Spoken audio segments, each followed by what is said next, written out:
What is going on, everybody? My name is Conor Lawler. Welcome back to another week of Weird News Wednesdays. This is the Here's for Hire podcast. We are back again talking all the strangest news stories from around the world. We talk about the news that the real news is too afraid to talk about. As always, I am joined by my best pal, Mr. Shaun Mead. Shaun, how's it going?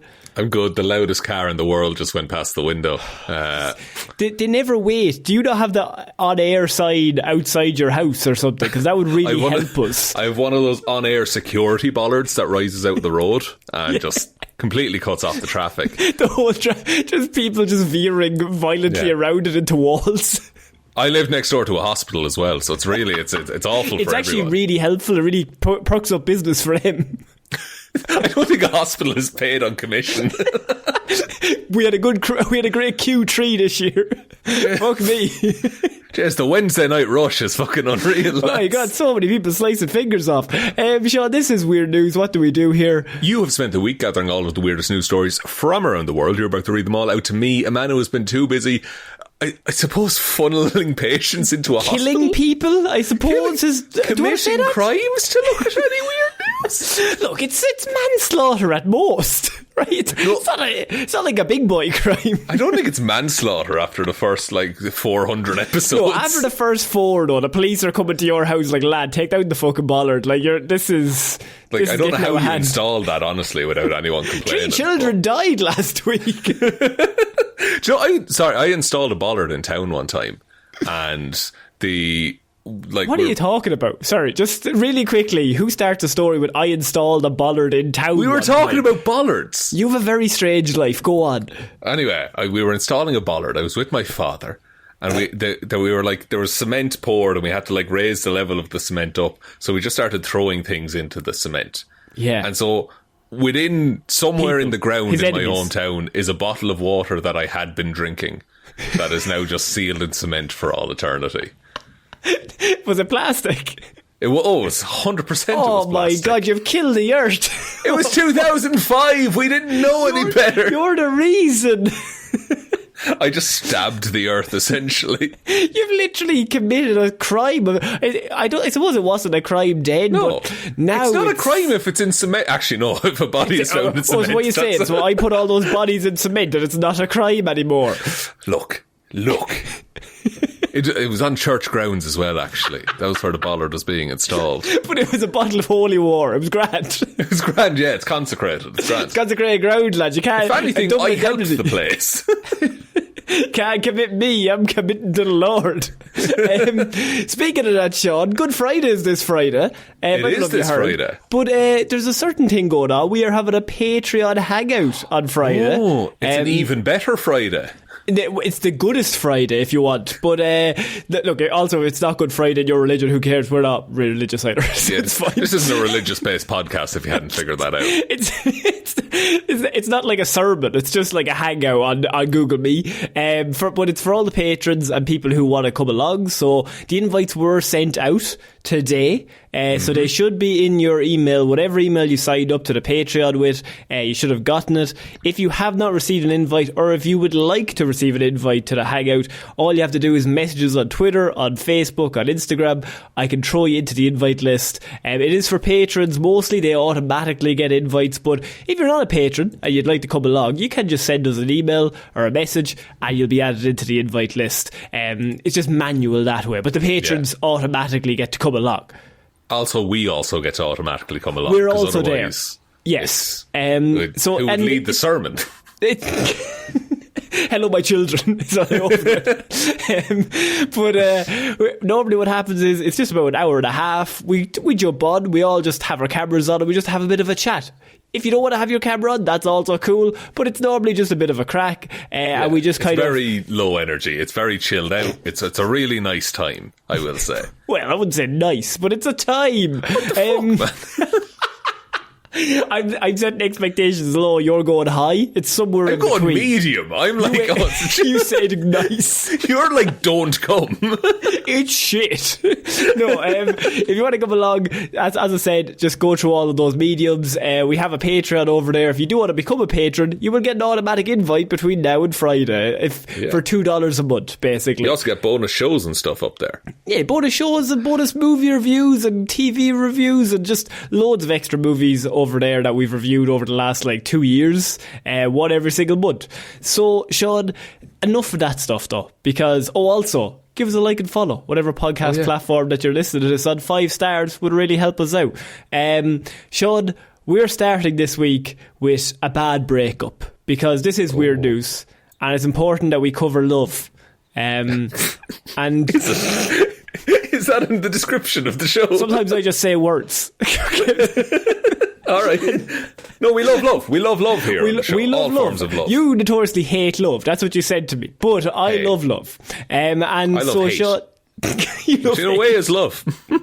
Hate is love.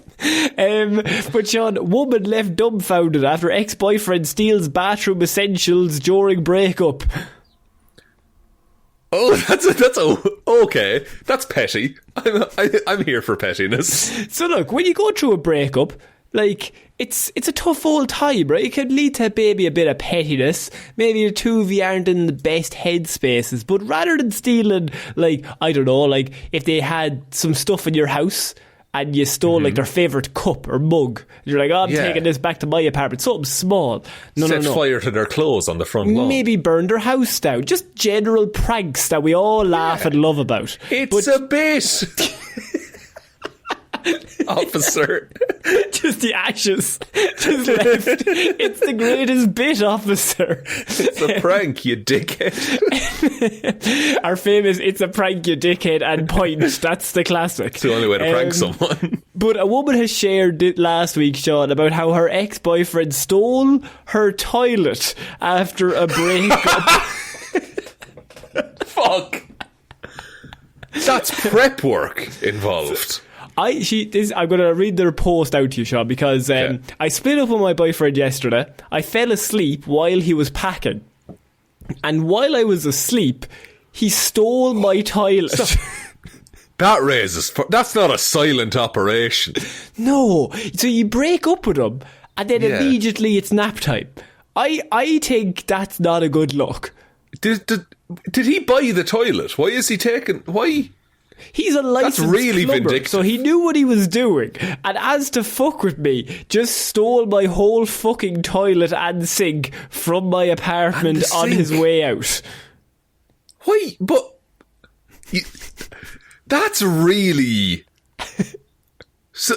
Wait, sorry. So the breakup was bad enough that he wanted to do that, but you were fine just going to sleep in the next room? I would assume, right, a breakup is... It's a volatile situation, so your defences are up. Your adrenaline is running because you're in, defence mode of, let's just get out of the situation, especially if you're in your own apartment. Yeah. If you get getting broken up within your own home, it's like, okay, but this was my place that I would go to, you know? No, they're in her home, and so they don't live breaking together up with him. So, she's breaking up and right in her own apartment, but then that, I think, because it's your homeland or your home area, you'd be more defensive to be get out. I've cut the ties, leave ASAP. When he's I'll pack my stuff, I don't really get stay sleepy awake, time from though. that. I would even if I have the best intentions in the world, even if I'm listen, we should still be friends, I'm still staying awake and walking you to the door. But the fall asleep, that was 2 trips for a toilet and a sink and whatever else he had to bring. That's 3 trips, in fact. She says he's the cheapest motherfucker I've ever met. He, and this is the reasons why she broke up with him, refuses to tip servers at restaurants because apparently that's how they do it in Japan, according to him. And also, he wouldn't pay the power bill the whole time we lived together. Yeah, they pay the power bill in Japan. That's a bit of a fuck thing to do. It's a universal thing, bro. Because, that's...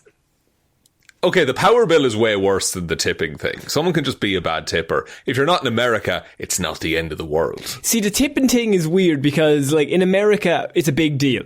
And it's so that's massive. But here, people normally make enough money to live. Or not even, I suppose not to live, but, like, they're able to, like...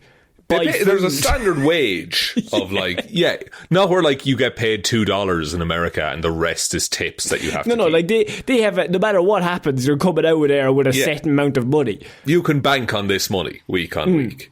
And then there's a service charge in the bill sometimes, and then if you want to give something extra, you can. Yeah, but nobody's going to die if you don't, is the thing. Exactly. And in Japan, it's like, hey, it's actually rude to tip. Because it's like, you think we need your money? Yeah, it took a minute. Because you get great service, but you can't give anything extra for it. Because naturally in Ireland, you would just leave some anywhere, just be like, if they were sound, like, you'd be like, here you go. If they looked after you. But no, what I found was, I've travelled, when I was in Japan, we got really good service at a bar one time, and I really wanted to tip. But you can't, because it's rude. So the solution is, you buy the bartender a drink. Oh. Because then it's like, hey, we're just having a drink together. It's not, I'm giving you money for service, you know? And do they like when you buy them a drink? A Japanese guy told me to do it. So I'm assuming that's the move. I didn't fucking invent this. But I was about to say, how did you get the confidence to be like, hang on lads, I know what I'm doing here. No. I met a guy in a weird Japanese bar and he told me, listen, if you want a tip, just buy him a drink. Did he have like a trench coat on and a hat? Have I told this story?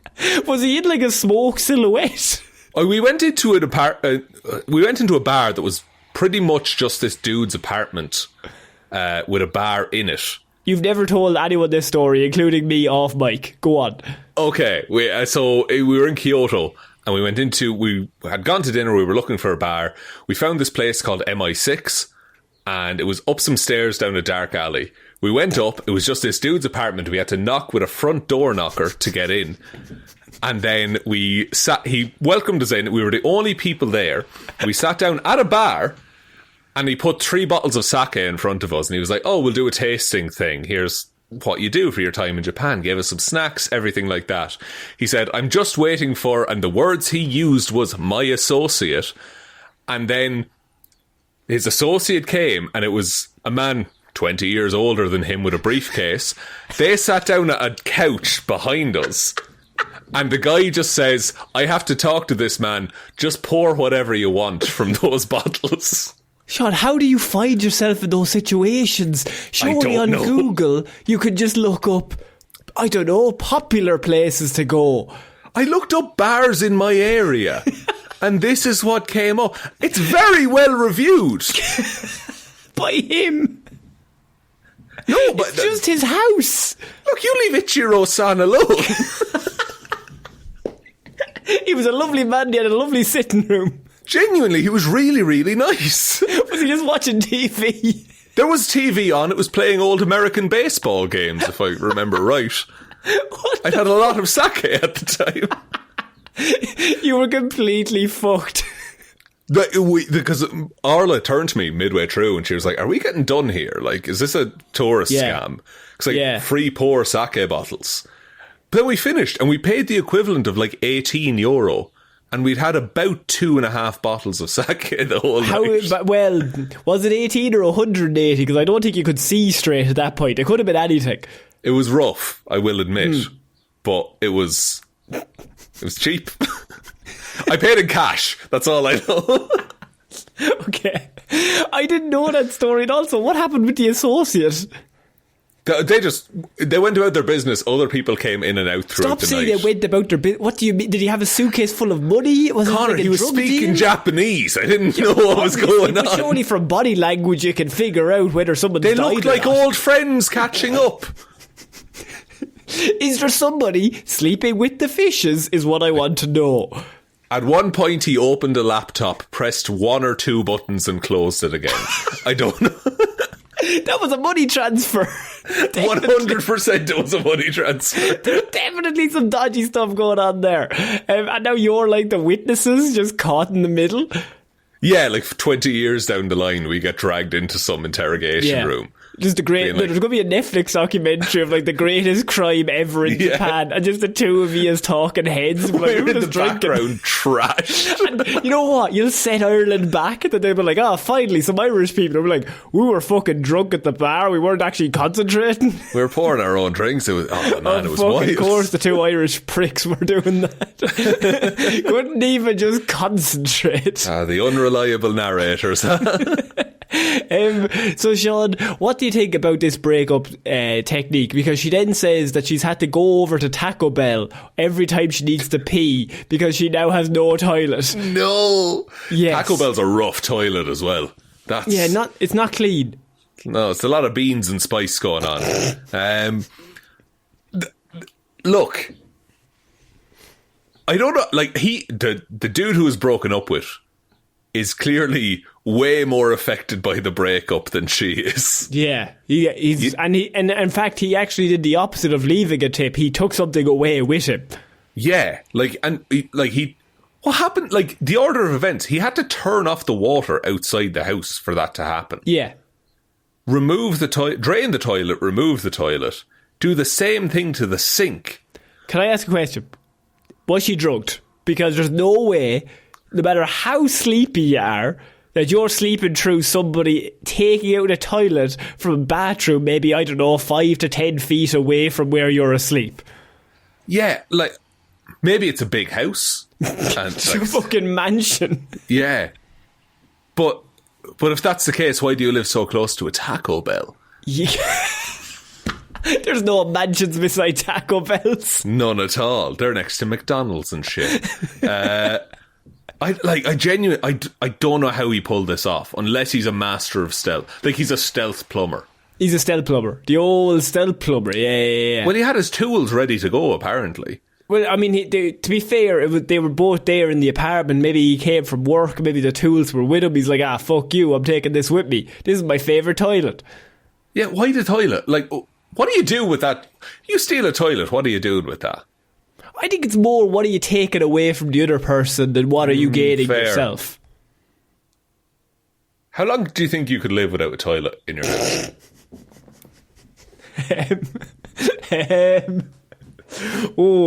Big one. Well, different for males and females is what I would say.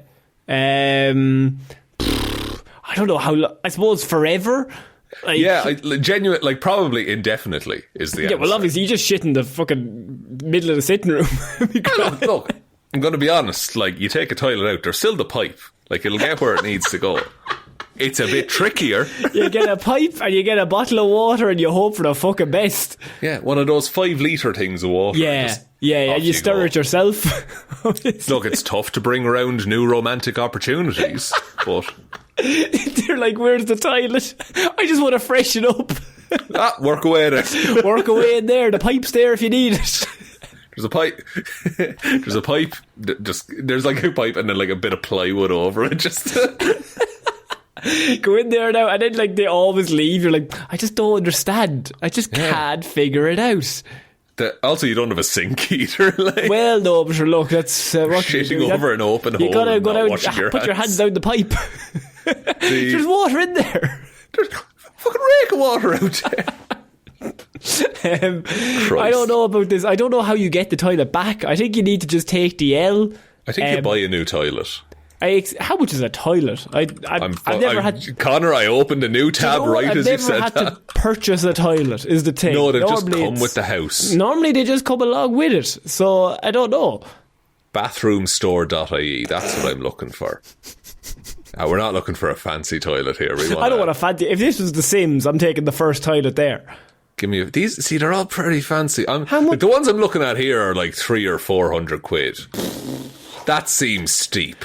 It seems extortionate for a shitting hole, really.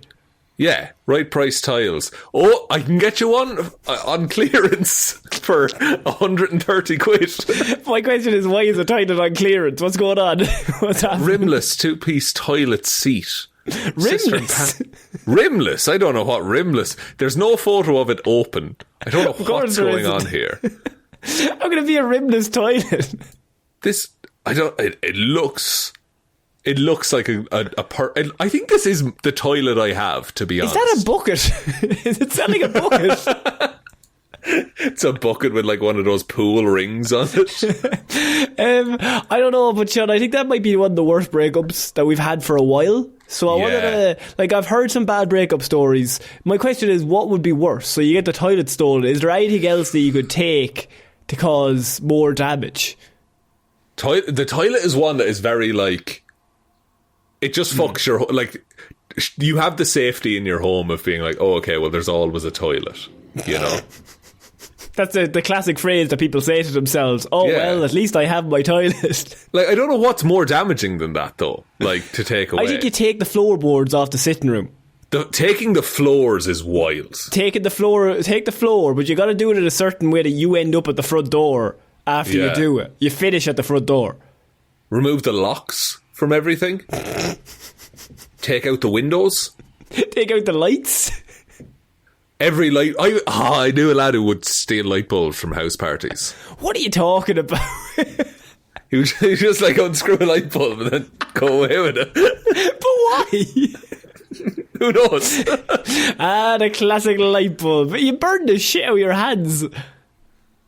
When's the last time you changed a light bulb? Well, if the light is on for a fucking long time. LED, lad, there's no heat. Energy. You're losing thousands. He's like, I only want LED. I'm not going anywhere near anything else. Fuck that.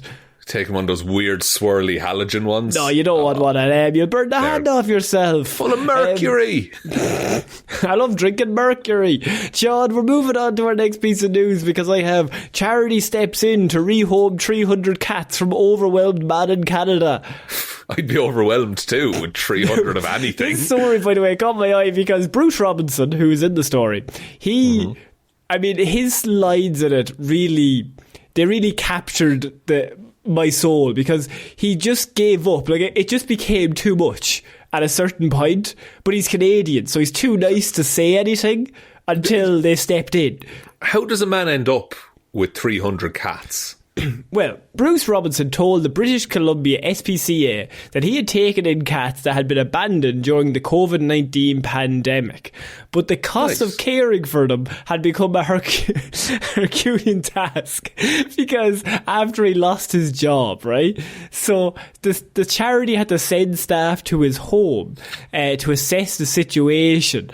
And when asked how many cats he had, I think he said it was like counting bubbles in boiling water. I didn't know the man was a poet. That's the most poetic way I've ever heard anyone say a fuck ton.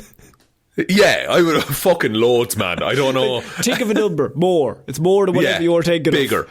Yeah. Who let him adopt 300 cats, though? No, he didn't adopt 300 cats, Shaun. They just wandered in. No. Worse. They got funky because the cats were sociable and seemed to be in good condition. He had a huge heart and he was caring for them. She said, and then they just kept multiplying. One cat can have 3 litters in a year. So Robinson estimated that the number of cats in his home had swelled to about 298, including, in the 298, 15 further pregnant cats that were expected to deliver more ready to kittens. Pop at any minute. Fuck. Would you know? Okay. Surely you could rehome them somehow. Like, to be like, hey, I have cats not for sale, but just for a good home. He said, I ended up in a crazy situation. And then his line is just, I made the bad decision. I thought I could handle the cats. How many cats do you think you could look after? Like, you are now? I mean, he probably started off with like 5. Yeah. Which is a lot of cats. Still a lot, but like manageable. But then it gets to 10 and you're like, okay, it's a lot, but they're probably looking after a young, so like they'll deal with it, it's fine. Then it gets to 20, then 50. I think like the way it scales is weird, because it's not going to be like 5 to 10 to 15. It's going to be like 5 to 15 to like 45. Yeah, to 72 to 110. Just like, because the litters just keep coming. Yeah. He had tried to give away the cats, but with little luck. Instead, he found himself spending thousands of dollars a month, at times going without food himself, to ensure that he had nearly 30 kg of food a day to buy. And he had to buy cat litter for 10 litter boxes every time he went to the shop. So, okay, apparently a cat costs $53 a month. Right. So, if we times that by 298, it's 16 grand a month. Cats. 16 grand a month he's spending on cats. It just gets out of hand. That's 190 grand a year. And then he lost his job because he was spending all of his time looking after the cats. Oh, Christ. He said he had named each one of the cats. I love every one of them, he said. There's no way he can tell those cats apart. Absolutely not. After 200, there's no way. After 50, there's no way you can tell. After 20, even. Yeah, I think maybe even less. I think like most maybe cats 25. look pretty similar. Especially if they're all, impregnating each other, they would all look pretty similar. A lot of shared genes between the cats. This is a huge undertaking, they said. It's going to take resources from around the province to bring these animals in. It's a national issue. He apparently had 70 to 80 newborn kittens when they showed up. So 70 to 80 kittens have been... So that's what we're talking about. It starts off an extra 5, then an extra 10, then an extra 5, and then now he just has an extra 80. He comes down one day, and within a week he has an extra 80 kittens. If this went on another year, he'd have like 1,200 cats. And he'd be spending so much money. Like he'd have to register as a business. Like he'd just have to start writing stuff off. Why this is here is because it's the idea that there has to be a point, like it has to be a few weeks ago, where he thinks to himself, "This is a lot of cats, and I'm starting to feel pressurised. I'm pretty hungry. There's a point where his stomach rumbles and he thinks, Jesus, I haven't eaten in days, but the 907th cat hasn't eaten either, so it needs the food more than me."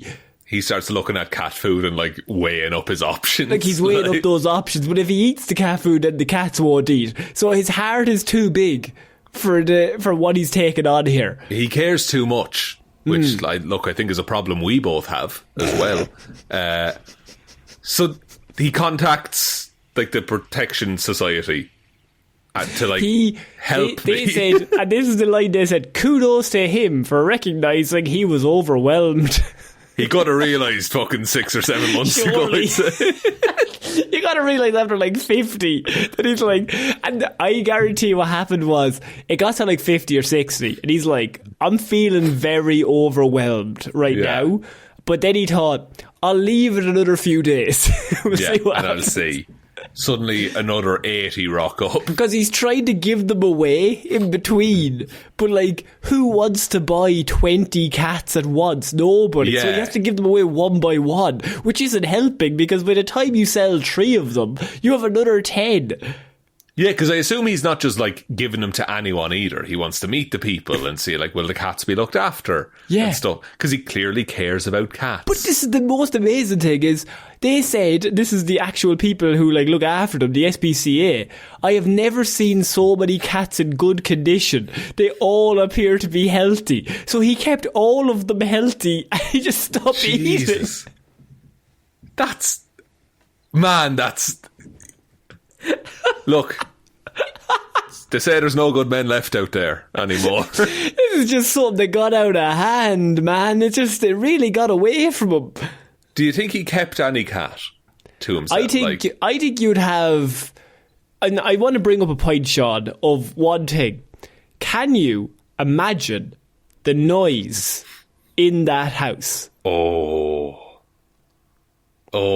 Just the little meows but amplified 298 the little times. meows but multiplied 300 times. Yeah. Imagine, you know the sound when a cat like scratches a scratching post? Yeah. Imagine that, but everywhere. And so how would you sleep? He probably hasn't slept in so long. But whatever about sleeping, imagine waking up and knowing you're about to go down to the cats. How big of a property does he have? Like you'd have 300 cats in a small apartment or in a house. How would you do that? Like, the noise alone would drive you mad. And look, I'm sure, like, they're lovely cats. Yeah. Right? But that amount of cats. That amount of anything. If you have 300 dogs, 300 cats, 300 whatever, like 300 hamsters, the noise would be just... The noise. The smell. The mess. Imagine it. Cat, 298 of anything isn't going to smell great. It's too much. Where are all the cats pissing and shitting? There's 10 litter boxes, he said, and he had to buy more 10? 10 litter boxes for 300. That's 29.8 cats per litter box. Yeah. How often is he changing those? He must be changing them every 5 minutes. He must just start 1 to 10. It's a full-time job. And then just continue cleaning them as he was also feeding them. It's like painting the Golden Gate Bridge. It's like you start and you have to start again. That's why he had to give up his job. He has no time for anything. What was his job before? Does the article say? But I hope it was something like fucking, I don't know, like he was just looking at Excel sheets or something. Yeah. Like just a really banal office job. I can't come to work today. I have to clean out 10 fucking litter boxes and feed 297 cats. And it started off with just the best intentions in the world. He's like, I'm going to save these 2 cats during the pandemic and I'm going to look after them. Oh, now we have another one. Oh, that's cute. All right, isn't that nice? Get off your sister. I'm partly responsible. Wait, what? Wait. Oh, no. Oh no. So I just wanted to touch on that because I love that good stuff, and it just gets out of hand to the point where it's just like, how do we come back? Because he had to get the whole province of Canada, the whole province that he's in within Canada to come in and help him. Do a big adoption drive for all of those cats. Yeah. And I assume they're all looked after now, or most of them are. Or they were all incredibly healthy somehow. That it's even more. Not that he's not a good person. It's actually it's pretty impossible to feed 300 animals at once. There's an upper limit on the amount of animals that one human can look He's after. He's spending 16 grand a month feeding them. He must. That has to be special order. You're not buying that from the shop. He's buying in bulk for. He buys a 10 kilo bag every day. A kilo bag every single day arrives. Well, no, they said it takes 28 kgs of food a day. That has to be special order. That's from farm supply stores. You get that kind of shit. 28 kg of food a day. 28 kg. I think that might be, and look, you can quote me on this, almost too much. That's almost too much food. It's entirely too much food. It's you can't buy it. The biggest thing I can find is 10 kilograms. So you buy 3 of them a day. That's insane. That's 150 quid on its own. It's 3 of them a day. So 450 quid a day. I mean, you'd have to get into fishing or something to to be the greatest fisher of all time. Just to feed the cats, not even for love of the sport or anything. Shaun, we're going to have to move on to our next piece of news because I just wanted to touch on that. Because I want to go to Australia now, because Australians, they get a bad rep on this show because as Irish people, we're threatened by them because they're too similar to us. And, too similar, but also better. They're also like sunnier. They have more of a tan. They're cooler. They have a better accent, better climate. Yeah, and I don't like any of that. I don't like people who are better than us. So I'm obviously going to hate them. Now, It's them and the French. The French for different reasons. That's why we've sent so many of us there, to try and take over the place and get it back, right? We're working our way up. We're working our way around, right? But I have Australian freed from drain after 30 hours hiding from police. That's like Shawshank Redemption. An Australian man has been freed after spending more than 30 hours in an underground drain network. Now, the 38-year-old originally told authorities that he had entered the drain in Brisbane to retrieve his phone. So, he was down there for 30 hours. A likely reason to be down there. But the police say that he had fled there after his car crashed into an actual police car on Sunday. So, look, tough. Both stories, I assume, have merit. Maybe he also lost his phone after causing the crash with the police car. Who are we to say? He could be a very unfortunate man to have a crash with a police car and lose his phone in one day. The man was rescued after a passerby phoned authorities to report that somebody was stuck underground. Snitch or helpful human being in the public? I think all the good intentions in the world would ruin this man's entire plan. Local media reported that the man was knee-deep in water before firefighters lifted a drain lid, allowing him to climb out. Local resident James Lingwood, who made the call to the authorities, told the Mail newspaper that he first encountered the man on Sunday after hearing a voice sort of yelling. He seemed to be okay. Yelling.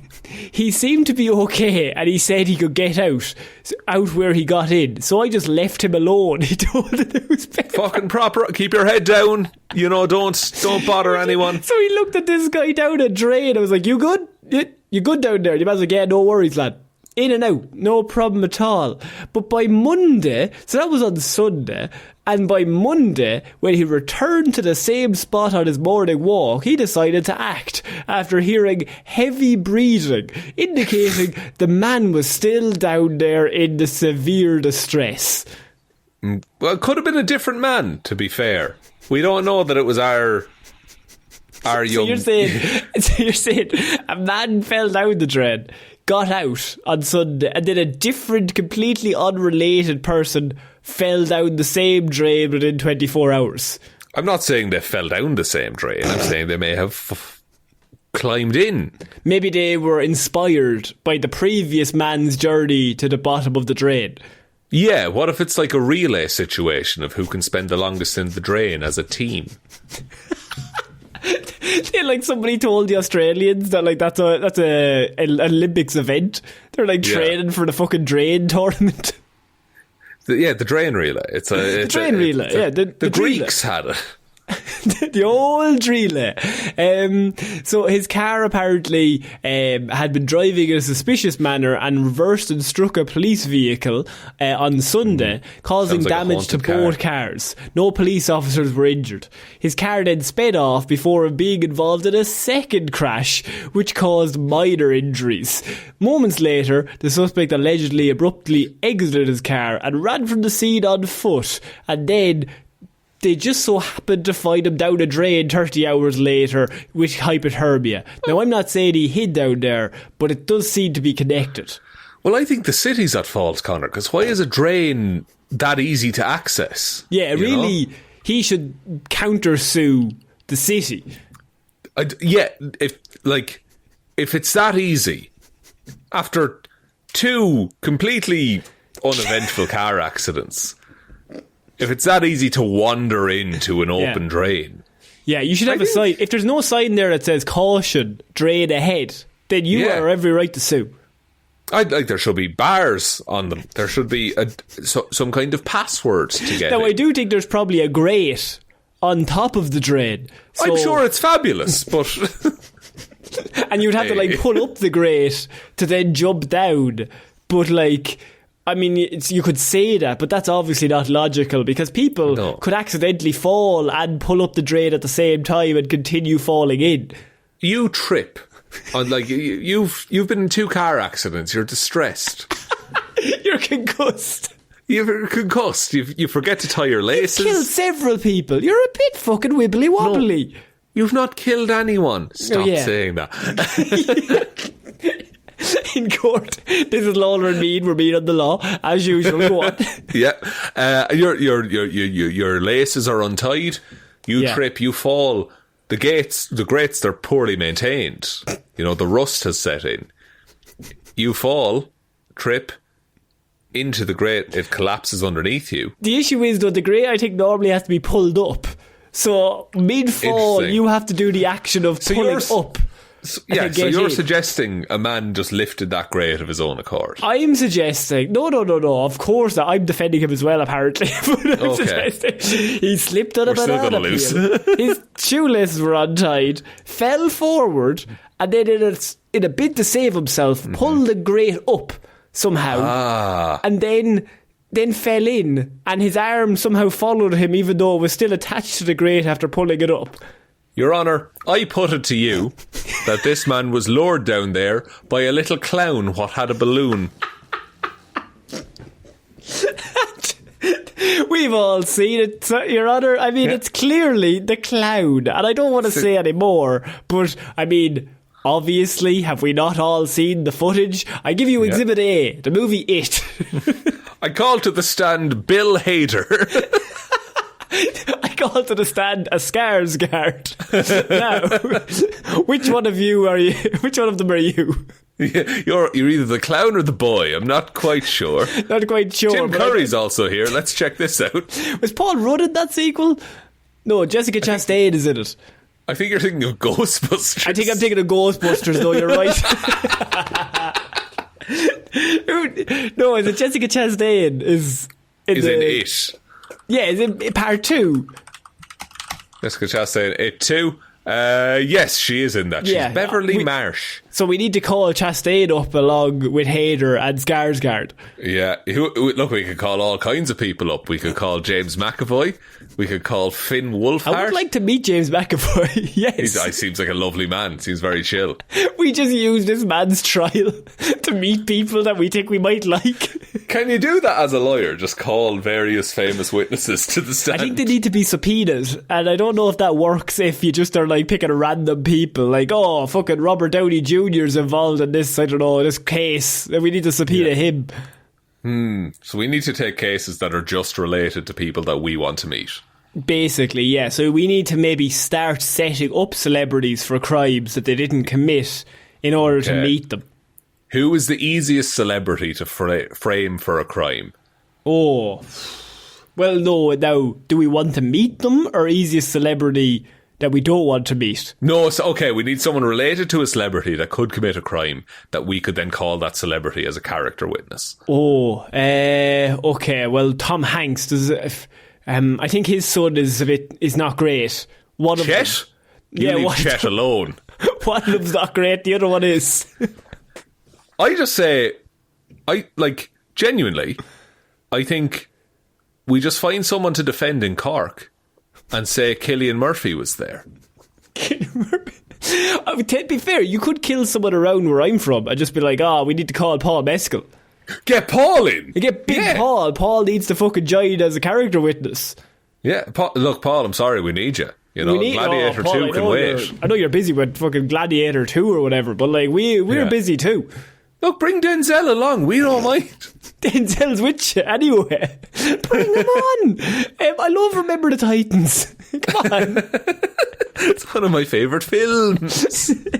And we just like use the moment like they're on the stand, and instead of asking them anything about the crime, we're like, what was it like working with Denzel? So how did you get into character? What did you really feel when you were Gladiator 2 or whatever he's called? I didn't see the first one.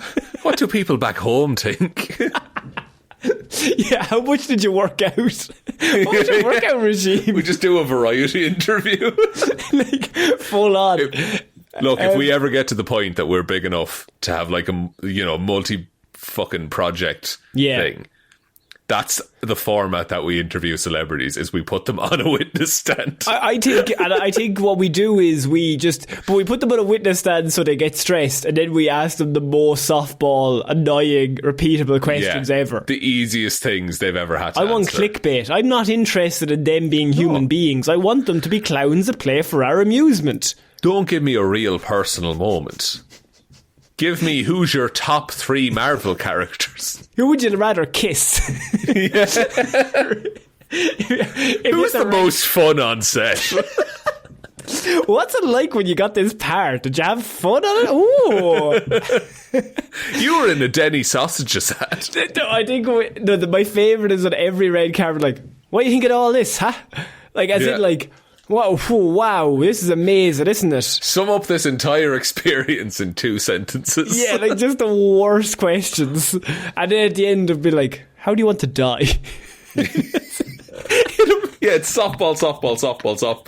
Really cut him to the core. Do you think your father's proud of you? Or just like something really vague, like, do you know your mother? She's actually not as great a person as you think you are, and I'll leave it at that, Your Honour. Thanks very much. I'd look into that if I were you. No further questions. We never tell them how less of a good person she could be 9.5 out of 10. Yeah. We want that just bit of mystery that they might think she's a 3. So like, she might have killed someone, but she also might have just littered one time. We don't know. She's not as good as you think. Or just like really like give him nothing in like, oh, do you like your son? Yeah, of course. And then just leave it at that. That's exactly what someone who didn't like their son would say. Yeah, okay, I believe you. Imagine that as a lawyer, just like, did you murder them? No, that's exactly what someone who murdered them would say. Your Honour, I rest my case. Your Honour, to be fair, if he did kill him, he would say that as well. So what do you think of this Australian guy? Do you feel like maybe, is he getting away with this? Can he claim to be somebody else, or is it just maybe he might be done? I think he should get immunity because he's Australian, right? And also, fair fucks to him for surviving in a drain in Australia for 3 days, because I assume many things could have killed him. This is drain snakes, I'm sure, are a thing. There's definitely a drain snake in Australia. There has to be a drain snake. Yeah. Also, this is a man from down under who went further down under, so I think he's the most Australian and should be Prime Minister. Drop the mic, Your Honour. We're walking out. We're mean on the law. And we're walking out, and the judge is just like, no, you're not. That's actually not how this works. There's still 4 hours left of questioning. We are walking out, Your Honour. Thank you very much. We are done. Throws the hands up, walks out. We accept payment up front. Only, please. Only cash. We can't afford shoes. We've 300 cats at home. We're sharing a suit. We've one half each. And you think we would give like trousers and shirt, but we just split it down the middle, so we're like Two-Face. We just take photos from one side. So we're going to have to move on, Shaun, because I have a bit of shithousery that I quite enjoy. Wonderful. Because, I mean, this week I found a billboard that somebody had paid more than $1,200 per week to put up of his friend, a Cincinnati Reds fan, who they put on a billboard to shame his cheese consumption in the billboard. How high is his cheese consumption? So they put up the new billboard in Covington, Kentucky, and it shows an unidentified, bearded, bespectacled man looking forlorn as he sticks his fork into what appears to be a microwavable tub of macaroni and cheese. It then has the piece written underneath it: "We cannot stop him. He consumes over 20 gallons of liquid cheese in a year." What? Is that too much cheese? 20,000 Why are they gallons, shaming their friend? 20 gallons of liquid cheese in a year is definitely too much liquid cheese. I think that's 80 litres. I think any amount of liquid cheese is too much liquid cheese. What kind? Like, how liquid are we talking? Are we talking a camembert that you've baked? Well, you know, like, I'm not big on cheese anyway, so I would say zero, which is weird in terms of cheese. Which also, I did look into. I looked into getting you as a joke for Christmas. A big wheel of Parmesan, like what they get in restaurants. I hate cheese boards. They're my worst. I know. This is the thing. I thought it'd be really funny. It's like 400 quid to get a wheel of Parmesan. I have to feed my cats with that money. They don't eat cheese. They don't like cheese. So the billboard is just across the river from Cincinnati, and it's the brainchild of Northern Kentucky native Jonathan Pittman, who simply saw his pal eating mac and cheese one day and snapped a pic of him eating cheese. Then bought the billboard for 4 weeks, $1,200 a week, to take the piss out of his friend and put up, he eats 20 gallons of liquid cheese in a year. We cannot stop him, with the picture of him eating cheese. This might be one of the purest examples of shithousery that we've ever had on the show. It's good, clean shithousery, and I enjoy it. No reason, there's no sense to it. But it's funny, and you can't deny that it's funny. The station reported that Pittman, when asked why he did it, simply responded, "I thought it'd be funny to put my friend on display." So that's it. Is there any other reason to do anything? Yeah, I mean, I think in basic English, he did it for the laugh. Just funny. Yeah, just wouldn't... Sure, why wouldn't you? You know? There's a lot of prep involved, by the way, to book a billboard. And to really go all out, I mean, you gotta book the billboard. You have the picture of him eating mac and cheese, and then you can just create whatever narrative you want. So you're like, oh, he eats 20 gallons of liquid cheese every year. And it says we cannot stop him, as in like he's Godzilla, and we cannot take him down at his cheese loving ways. And it implies that we've tried. We've tried many times. How, like, I'm genuinely concerned maybe I eat too much cheese. How much cheese do you eat? I couldn't quantify it based on... it's incidental. If we took like a week, how much cheese are you eating in a week? Jeez, I'm having cheese. If I'm having pasta, I'm usually having a sprinkling of cheese on that. Now, when you say sprinkling, do you mean like half the fucking thing of cheese? No. I'll do like what I'll do. I get these 4 fingers, right? People can't see you. It's an audio. I know, but I need you to verify. Right, I'll grab some cheese. Some of it will fall out, and then I'll do a little sprinkle over top. And the bits that fall onto the counter, do they go back in the bag or back in the bowl? No, they've touched the counter. The counter's clean, but they've touched things, so they're getting wiped up, thrown away. It's a waste of cheese. Fuck me, you're throwing away cheese. Yeah, I'm throwing away some cheese. I go through a lot of cheese. You're like the lads of Dune burning bodies. I think I've learned nothing from my upbringing. If I'm hungover, I'll make nachos with cheese on them, which is Doritos in them. And you are hungover every day. No, that's not true. Every second day. No, I wouldn't say so. Every hour. Look, if it never stops, then the buzz never dies. I'll occasionally have some halloumi sticks if I'm out at the local pizza joint. How do you feel about halloumi? I've recently started. Now look, you'll be proud of me. Okay. I could have a halloumi in some in tacos. Halloumi and tacos is good. I like halloumi's a firm cheese. Like there's some bite to it. Yeah, you know? It's a replacement for chicken in terms of the tortilla or taco. Exactly.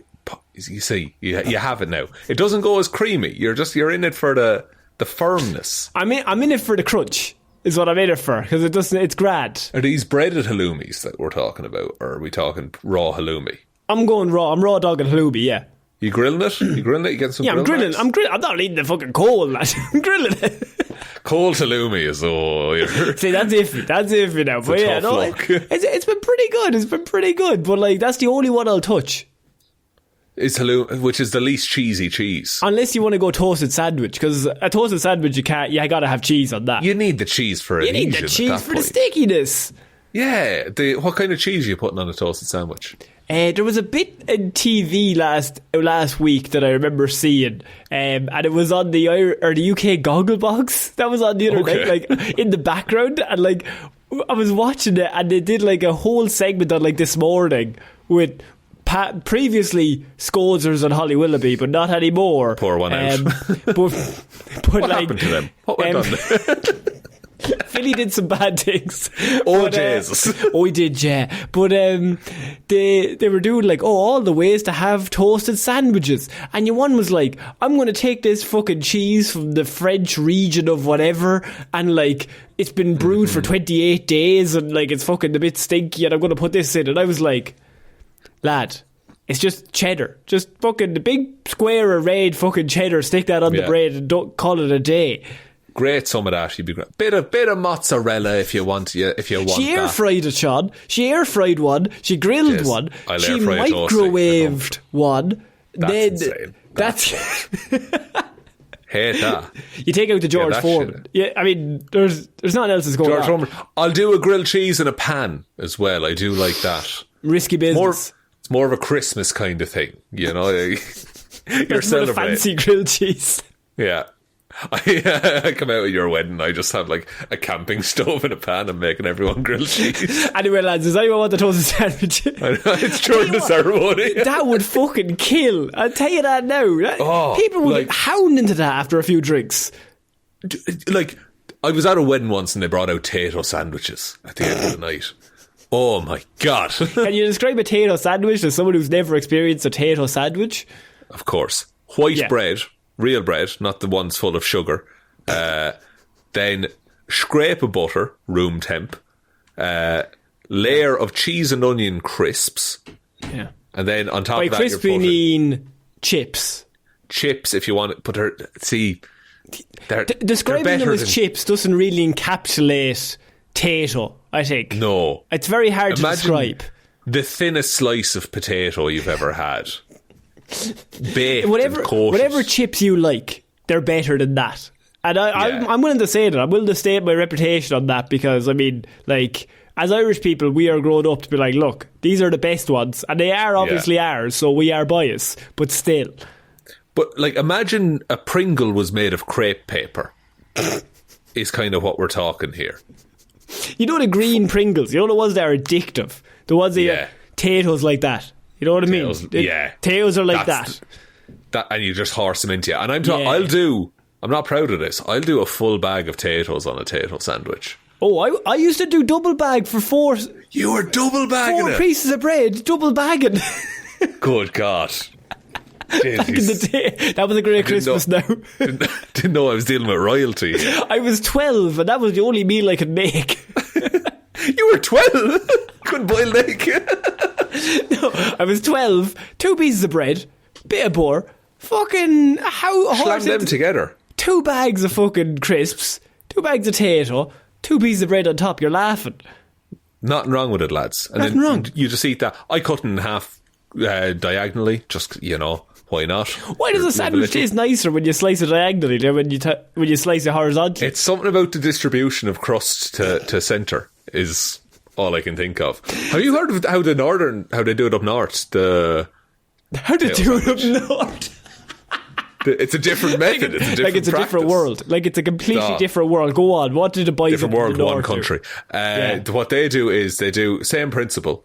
Bread, butter, potato. The top slice of bread, mayonnaise.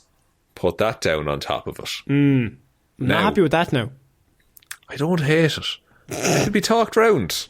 It's one of those where I think I could be talked around to having it, but I don't. I wouldn't make it at home on my own. I wouldn't make it myself. But if I went to a friend's house and they made it for me, I wouldn't complain either. I'd say thanks very much. Presented it. They also call it a smashy. Okay, now you're losing. You're losing me now. I knew I was losing the audience there a little bit. I'm not happy with that now. I'm not happy with that. Is that the best one to have on a sandwich? I think also somebody once asked me, if you chop a sandwich in half, do you have 2 small sandwiches or do you have half a sandwich? Is it on one plate? No. So if you take one sandwich and then slice it down the middle, is it 2 small sandwiches? Or if you separate them, it's 2 small half sandwiches. A sandwich? Okay, let me hit you with this. We're very close to time. But if I'm making a sandwich, I have it all ready to go, it's on one plate. I cut it in half and leave it on that plate. That's one sandwich.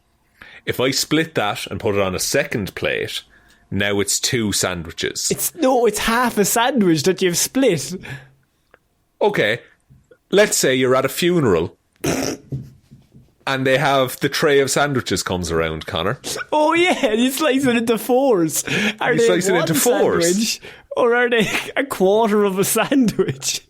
Because you'll offer those around to people and you'll say, hey, would you like a sandwich? Yeah. You're not taking 4 individual ones and reassembling it. Put it back together like a jigsaw. Like a psychopath. That's a good point. These are the questions that we really need to ask, because sandwiches are like, they're the best thing. If you get a good one, like, you got to stick with that for at least a month. I think I go on a sandwich kick every now and again. I'll just make nice sandwiches. You get a good one and then you stick with that. You have nothing else and then you don't eat again for at least 3 years. That's the thing. But you're happy for that. There's a brief moment in time where everything makes sense and there's no question about what you're having for lunch. Shaun, I think that's it for this week's Weird News. Are we ending it on sandwich? I think we're ending it on that because I think we're out of everything else. That's totally fair. Thank you, everyone, for listening to this episode of Weird News Wednesday. We will be back on Friday. We will have a Hero or Zero. We will also have the live show. So, as Conor said at the start, if you haven't registered your interest or gotten your invitation yet, send us a message. We're more than happy to have you there. It'll be a good way to hang out. We'll just have a bit of a fun time.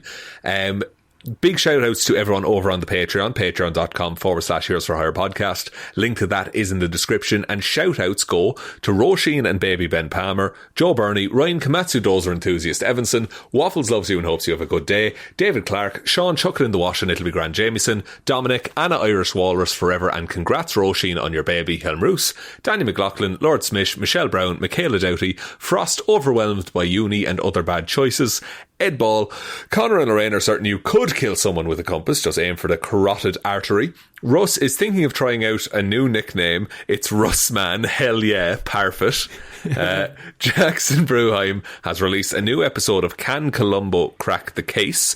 Liz had a few too many on St. Paddy's Day and tipsily subscribed to the Patreon. Ciara Lawler, Judge Lahey, The Amazing World of Keza, Mikey the Leinster Ledgebag, Chair's #1 fan, Kyle Borowski, Rory, Sean subbed to the Patreon after 10 creamy pints. Pete can't wait to hear his name read out on the podcast, so definitely won't make it too long. And Jack Markham. Thank you all very, very much for your support. We really, really appreciate it. Great to see that list growing as well. Yes. That's huge. So it really helps a lot. It helps us keep the show going. So thank you all very, very much. You can support us by going over there. There is also the merch store, heroesforhire.ie/shop. Twitter is @HeroesForHirePod. The 4 is the number 4. Facebook is Detective Divilment's discussion group. Instagram is Heroes for Hire Podcast. And the best way to ever help out the show is to tell one human being that we exist. Just the one, please. And I think that's about it, Conor. I think so. So I've been Conor Lawler. I've been Shaun Meehan. And we shall see you all next week, guys. Bye. Bye.